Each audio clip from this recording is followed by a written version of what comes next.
Hello अस्सलाम वालेकुम दोस्तों, मेरा नाम मोहम्मद सलमान है।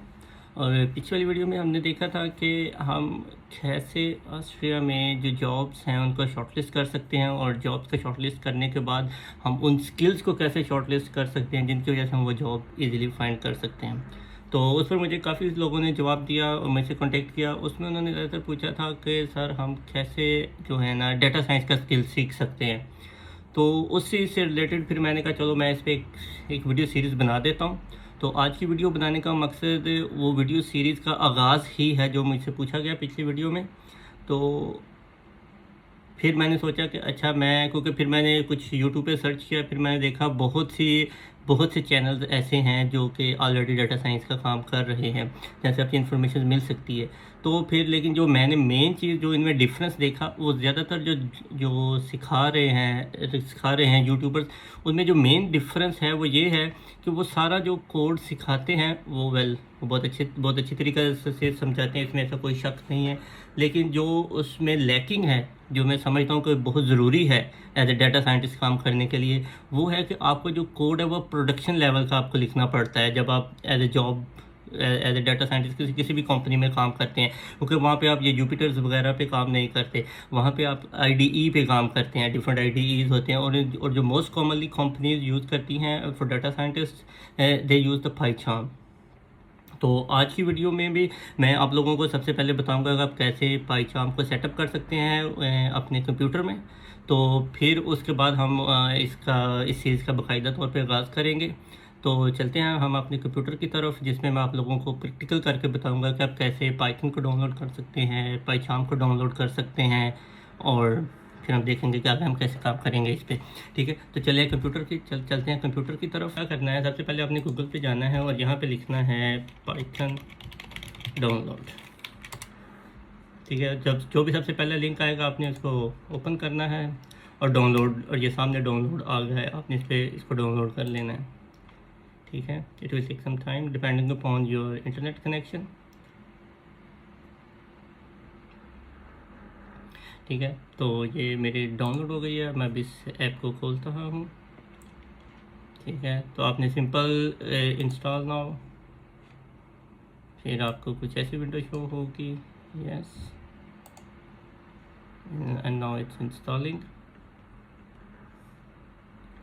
जब तक इंस्टॉल हो रही है, उसके बाद आपने क्या करना है, आपने जाना है पाइचार्म डाउनलोड। ठीक है, तो सबसे पहला लिंक आएगा जेटब्रेन्स की तरफ से, वो आपने वहाँ पे क्लिक करना है। और इसके दो वर्जन्स हैं, तो एक प्रोफेशनल है और एक कम्युनिटी वर्जन है। मैं क्योंकि विंडो का लैपटॉप यूज़ कर रहा हूँ, तो फिर मैं most probably I will be working on Windows. तो इसलिए मैं जो सेटअप आप लोगों को बता रहा हूँ वो मोस्टली विंडोज़ के लिए है। लेकिन अगर आपके पास मैकबुक है या लिनक्स पे काम करना चाहते हैं, तो वो उसी से रिलेटेड पे आप डाउनलोड कर सकते हैं। लेकिन मैं क्योंकि विंडो पे काम कर रहा हूँ, तो मैं फिर बेसिकली विंडो वाला वर्जन ही डाउनलोड करूँगा। तो उतने में हम ये डाउनलोड कर लेते हैं। ठीक है, ये डाउनलोड होना शुरू हो गया, और ये भी और ये पाइथन जो है ये भी हमारी इंस्टॉल हो गई। इस विंडो को क्लोज कर देते हैं। अभी हम देखते हैं कि हमारा जो है पाइथन डाउनलोड हो रहा है। It will take couple of minutes और 1 मिनट मोस्ट प्रोबेबली। तो उतनी देर में हम थोड़ी सी बात कर लेते हैं। तो इसमें मैं आपको क्या बताऊंगा, इसमें मैं आपको बताऊंगा कि आप कैसे प्रोडक्शन लेवल कोड लिखेंगे जो कि डिफरेंट कंपनीज यूज़ करती हैं। ठीक है, इसमें हम लिखेंगे, हम बेसिकली जो आइडिया है वो हम लिखेंगे TDD, टेस्ट ड्रिवन डेवलपमेंट। हम अपना पहले कोड लिखने से पहले टेस्ट लिखेंगे, फिर उस कोड, क्योंकि फिर इसका बेसिक फ़ायदा ये होगा कि हमारा जो कोड होगा उसमें किसी भी किस्म की एरर की कोई गुंजाइश नहीं होगी। ठीक है, और फिर दूसरी बात यह है कि हम पाइथन क्यों यूज़ कर रहे हैं और जुपिटर नोटबुक्स क्यों नहीं यूज़ करेंगे। क्योंकि ये जो जुपिटर नोटबुक्स हैं, ये जो लर्निंग प्रोसेस के लिए तो ठीक है, लेकिन जब आपने प्रोडक्शन लेवल पे कोड लिखना होता है, आपने डिफरेंट सॉफ्टवेयर डेवलपर्स के साथ काम करना होता है, तो फिर आपको एक IDE पे काम करना पड़ता है। तो इसीलिए फिर हम क्योंकि यहाँ पर ज़्यादातर जो पाइथन यूज़ होती है, तो मैं पाइथन ही से रिकमेंड करूँगा। इसका एक अल्टरनेटिव VS कोड भी है, वो भी आप यूज़ कर सकते हैं। लेकिन मैं ज़्यादातर पाइथन को यूज़ करता हूँ क्योंकि ये स्पेसिफिकली डिज़ाइंड है फॉर पाइथन रिलेटेड स्टफ़ के लिए। तो इसलिए मैं इसको यूज़ करता हूँ। तो पाइचाम हमारा डाउनलोड हो चुका है, अब हम इसको इंस्टॉल करते हैं। ऑलरेडी मेरे पास प्रोफेशनल वर्जन है पाइथन का, लेकिन मैं सिंपल, क्योंकि आप लोगों के मैं वही सेटअप बिल्ड करूँगा जो आप लोग बिल्ड कर सकते हैं, तो इसलिए मैं भी जो है कम्युनिटी वर्जन ही इसका यूज़ करूँगा। So now it start installing, as you can see in this window. So click on next, next, next, next, and now it start installing. तो इन चीज़ों को आज की वीडियो में हम ये चीज़ें सारी सेटअप करेंगे, और सेटअप करने के बाद फिर हम कुछ एक्सटेंशंस हैं जो वो हम ऐड करेंगे, और फिर इसी से रिलेटेड मैं आपको कुछ शॉर्टकट्स बताऊंगा जिससे आप इजीली जो है ना अपना जो वर्किंग है उसको फास्ट कर सकते हैं। और अगर आपने डिबगिंग करनी है वो उसके शॉर्टकट्स भी आपको बताऊँगा कि कैसे आप कोड को डिबग कर सकते हैं वाइल रनिंग द कोड, क्योंकि ये वाली सारी चीज़ें जो हैं ये आप पाइथन में नहीं कर जुपिटर नोटबुक में नहीं कर सकते, लेकिन इसीलिए ये जो है ये रिकमेंडेड है।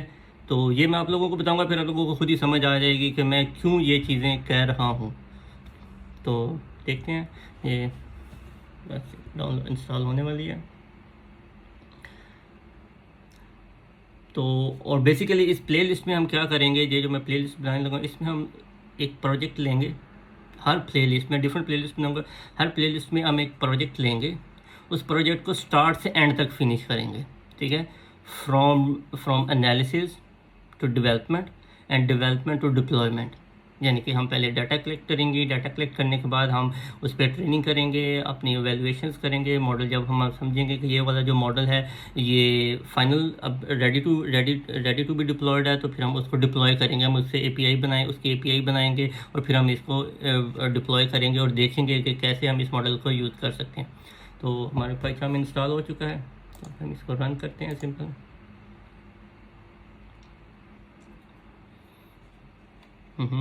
ये यूज़र एग्रीमेंट है, I confirm to read, if you want to read you can read, but I don't think so. तो ये जो है हमारा ओपन हो रहा है पाइथन। तो जब आप ओपन करेंगे तो पहले ऐसी विंडो आएगी सबसे पहले, तो क्योंकि मैंने भी ब्रांड न्यू इंस्टॉल किया आप ताकि आप और मैं एक ही जो प्रोसीजर्स को फॉलो कर सकें। तो आप कोई भी सिंपल एक न्यू प्रोजेक्ट भी बना सकते हैं, अगर आपके पास ऑलरेडी कुछ है प्रोजेक्ट पाइथन का तो उसको भी खोल सकते हैं, लेकिन हम क्योंकि स्टार्टर हैं तो हम स्टार्ट करेंगे, स्टार्ट न्यू प्रोजेक्ट। इसमें आप प्रोजेक्ट का नाम रख देंगे, कुछ भी है, फॉर एग्जांपल टेस्टिंग प्रोजेक्ट। इसकी आप लोकेशन चेंज भी करना चाहें तो कर सकते हैं। फॉर एग्जांपल मैं जो हूँ इसको अपना डेस्कटॉप पे रख लेता हूँ, डेस्कटॉप पे नहीं तो फिर मैं इसको कहाँ पे रखूँगा, पब्लिक डाउनलोड्स और डॉक्यूमेंट्स में रख लेते हैं। डॉक्यूमेंट्स में हम यहाँ पे एक नया फोल्डर बना देते हैं, test project, okay test project and then okay, ये हमने सेलेक्ट कर लिया।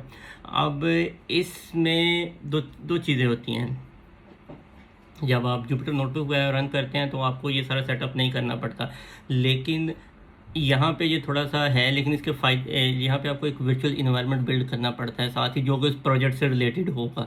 यानी कि उस प्रोजेक्ट को रन करने के लिए जितनी भी लाइब्रेरीज वगैरह या हम यूज़ करेंगे वो सारी की सारी इस वर्चुअल इन्वायरमेंट में होगी। वर्चुअल इन्वायरमेंट को एक आप बॉक्स के तौर पर आप समझ सकते हैं कि ये वाला बॉक्स, इसमें वो सारी चीज़ें होंगी जो कि हम अपना जब प्रोग्राम रन करेंगे उसको रन करने के लिए जो रिक्वायर्ड होंगी, ये वाली सारी जो इंग्रेडिएंट्स या जो सारी चीज़ें जो रिक्वायरमेंट्स या डिपेंडेंसी होंगी वो सारी इस बॉक्स में होगी। इस बॉक्स को हम वर्चुअल इन्वायरमेंट का नाम देते हैं, तो ठीक है। तो वो कह रहा है कि वर्चुअल इन्वायरमेंट आपने कहाँ पे ये आप सेव करना चाहते हैं, फिर उसके लिए आपका बेस इंटरप्रेटर कौन सा होना चाहिए आपके पास। ये जो क्योंकि हमने ये भी लेटेस्ट डाउनलोड किया हुआ है, तो क्योंकि मेरे पास प्रीवियस वर्जन भी था तो इसलिए मेरे पास दो ऑप्शन आ रहे थे, लेकिन आपके पास क्योंकि अभी आपने जस्ट डाउनलोड की है पाइथन 3.10, तो आप इसका सेलेक्ट करेंगे। सेलेक्ट करने के बाद आप सिंपल यहाँ पे नीचे मैं आपको दिखा देता हूँ, यहाँ पे नीचे है क्रिएट,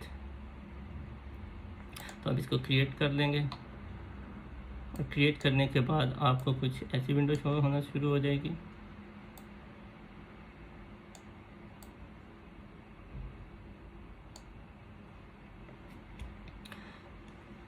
तो ये हमारा जो एक्चुअली जो सेटअप है उसको बनाने की कोशिश बना रहा है। तो देखें तो बिल्ड करने की कोई बिल्ड कर रहा है। तो सबसे पहले तो आपने ये देखना है कि ये हमारा एक जो बेसिक प्रोजेक्ट है जिसका हमने रखा हुआ था नाम टेस्ट, तो वो ओपन हो गया टेस्ट प्रोजेक्ट। तो अभी देखें यहाँ पे जो एग्जाम्पल भी दी गई है ये उसी से रिलेटेड है कि यहाँ पे कोड प्रोडक्शन लेवल पे लिखा जाता है।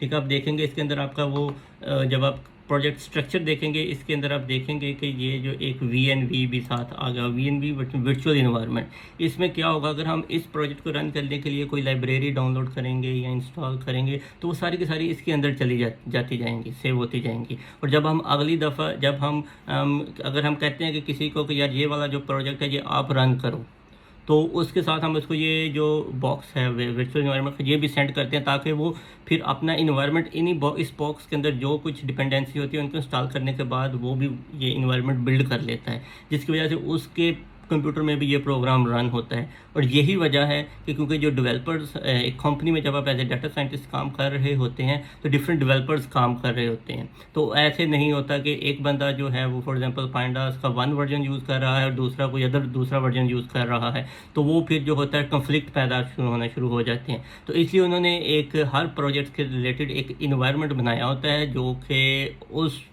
स्पेसिफिक प्रोडक्ट या प्रोजेक्ट को रन करने के लिए यूज़ होता है। ठीक है, अब हम इसको थोड़ा सा और एक्सप्लोर करेंगे। ठीक है, ये वो होगा, ये हमारा मेन फंक्शन है।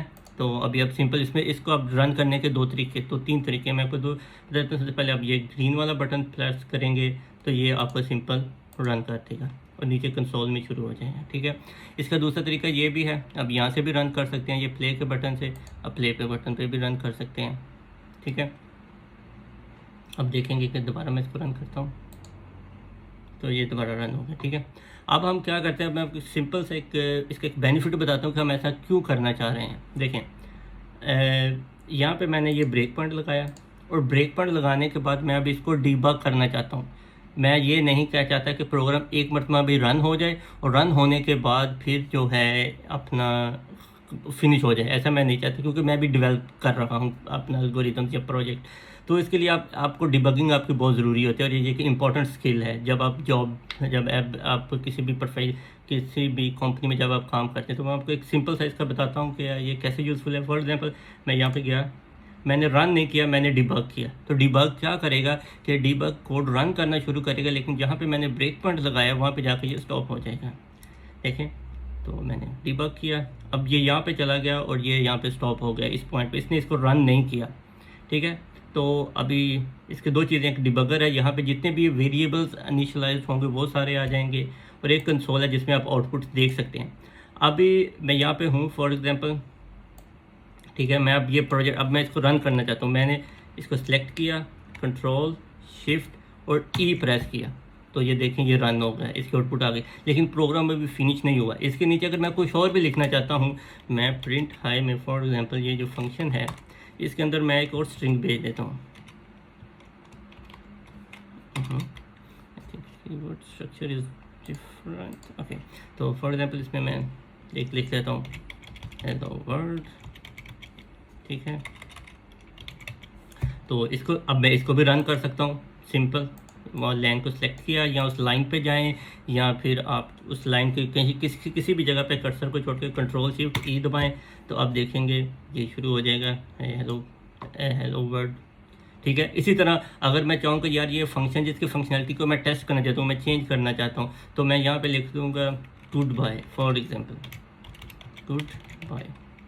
ठीक है, तो यहाँ पहले मैं इस फंक्शन को दोबारा रन करूँगा, क्योंकि मैं उसे बता रहा हूँ कि अपने टर्मिनल को अब ये वाला फंक्शन जो मैंने अपडेट कर दिया। अब क्योंकि जब भी आप फंक्शंस को कोई भी फाइल रन करते हैं तो वो जो फंक्शन होता है वो उसकी मेमोरी में स्टोर हो जाता है। तो जब मैंने इस फंक्शन को दोबारा रन किया है तो इसका मतलब है कि बहुत ज़्यादा जो पहले वाला या पहला वर्जन था वो अब रिप्लेस हो चुका है इस न्यूअर वर्जन में। अब जब मैं ये रन करूँगा तो वो आएगा या हाई की जगह पर आ जाएगा गुड बाय। ठीक है, अब फॉर एग्जाम्पल मैं हेलो वर्ल्ड कहता हूँ तो आप देखेंगे वो आ गया गुड बाय हेलो वर्ल्ड। ठीक है, तो बेसिकली यही कुछ चीज़ें होती हैं जो कि मैं समझ रहा था कि मिसिंग है उनमें। जो ऑलरेडी हमारे यूट्यूबर्स हैं जहाँ पे जो आपको डाटा साइंस सिखा रहे हैं। तो मेरा जो बेसिक मोटिव है वीडियो बनाने का वो यही है कि मैं आपको इस तरह की चीज़ें बताऊँगा जो कि आपको ईज़िली, क्योंकि आपको पता है कि जो बंदा जिस चीज़ की जितनी ज़्यादा प्रैक्टिस करता है वो काम उसके लिए उतना ही ईजी हो जाता है। तो बजाय इसके कि आप पहले जुपिटर पे सब कुछ करें, फिर उसके बाद जब आपको जॉब मिल जाती है तो जॉब में जाने के बाद आपको ये सारी चीज़ें दोबारा से सीखनी पड़ें या करनी पड़ें। तो इसलिए इससे अच्छा, इससे बेहतर ये है कि आप शुरू में प्रैक्टिस ही इसी चीज़ पे करें, ताकि जब आप किसी भी कंपनी में काम करना शुरू करें तो आपको फिर इस तरह की कोई हर्डल्स या कोई मसला ना बने। ठीक है, ये तो एक बहुत ही बेसिक सी एग्जांपल थी जो मैंने आपको बताई है। तो जब हम प्रोजेक्ट बिल्ड करना शुरू करेंगे फिर मैं आपको बताऊंगा कि हम जो प्रोजेक्ट्स की डिफरेंट फाइल्स हैं उनको कैसे हम स्ट्रक्चर कर सकते हैं। ठीक है, तो उसके बाद फिर हम देखेंगे कि कैसे एक स्टार्ट टू फिनिश हम बिल्ड एक कंप्लीट पाइपलाइन जो है उसको हम डिबग कर सकते हैं, बना सकते हैं। फिर आप कैसे रिजल्ट्स को सेव कर सकते हैं, और एट द एंड फिर हम आपको देखेंगे कि हम कैसे इसको डिप्लॉय भी कर सकते हैं। और इसके अंदर पाइथन के अंदर आप जुपिटर नोटबुक भी इंस्टॉल कर सकते हैं। तो इसके बाद मैं एक और चीज़ आपको बताना चाहूँगा कि अगर किसी भी जगह पे कंसोल में आल्ट कंट्रोल और एस दबाएंगे तो इसकी सेटिंग्स खुल जाती हैं।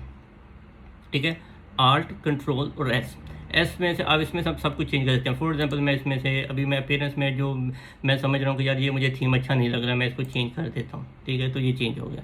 नहीं, मुझे ये भी अच्छा नहीं लग रहा, मैं और कोई चेंज करना चाहता हूँ, मैं वो चेंज कर दिया। ठीक है, डिपेंडिंग अपॉन यू कि आप कौन सा यूज़ करना चाहते हैं वो भी कर सकते हैं। लेकिन जिस पॉइंट की तरफ मैं आपको लाना चाह रहा हूँ वो ये है कि यहाँ पे आपने प्लगइन्स पे जाना है। प्लगइन्स पे चले जाएं या फिर आप ऐसे आ जाएं कि प्रोजेक्ट टेस्ट, ये जो मैंने आपको जो हमने फोल्डर बनाया हुआ था इसके पाइथन इंटरप्रेटर पे जाएं और यहाँ पे ये सारी चीज़ें हैं।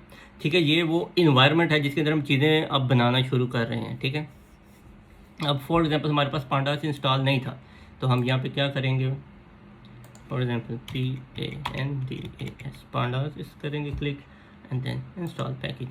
तो ये आपको पांडास का पैकेज इंस्टॉल कर देगा। ठीक है, और इसी तरह अगर कोई भी पैकेज इंस्टॉल करना हो इसके दो तरीके हैं, आप एक तो ऐसे इंस्टॉल कर सकते हैं।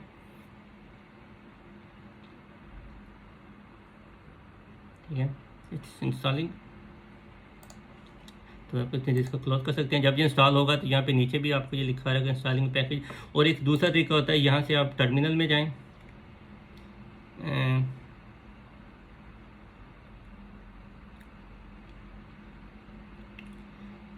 यहाँ पे आप लिख सकते हैं पिप इंस्टॉल,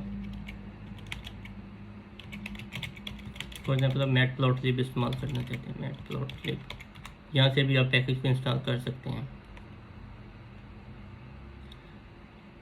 ठीक है, लेकिन इसके बारे में मैं मज़ीद आप लोगों को कुछ जो यूज़फुल एक्सटेंशंस हैं वो मैं इसके बारे में आपको मज़ीद इसके बारे में बताऊंगा कि कौन कौन सी हम यूज़ करते हैं, कौन कौन सी हमें यूज़ करनी चाहिए या कौन सी अवेलेबल है, तो और कौन सी जो है वो बेस्ट प्रोडक्टिव रहती हैं ड्यूरिंग योर वर्क। ठीक है, तो आप देखें जी इसने डाउनलोड मैटप्लॉटलिब लाइब्रेरी यूज़ करना डाउनलोड कर दी है और ये सब कुछ हमारा उसी कंटेनर में जा रहा है जो कि जिसका नाम वर्चुअल बॉक्स है और वर्चुअल इन्वायरमेंट है। ठीक है, तो मैं उम्मीद करता हूँ कि आपको ये वीडियो पसंद आई होगी। तो इसमें अब हमने क्या किया है, हमने कंप्लीट पाइथन का जो पाइथन का इन्वायरमेंट है उसको हमने बिल्ड कर लिया है। ठीक है, अब हम अगली वीडियो में देखेंगे कि कैसे हम जो अपना प्रोजेक्ट है उसकी स्ट्रक्चर बनाएंगे, कैसे कैसे डिफरेंट फोल्डर्स बनाएंगे और किस फोल्डर में हम क्या चीज़ें रखेंगे।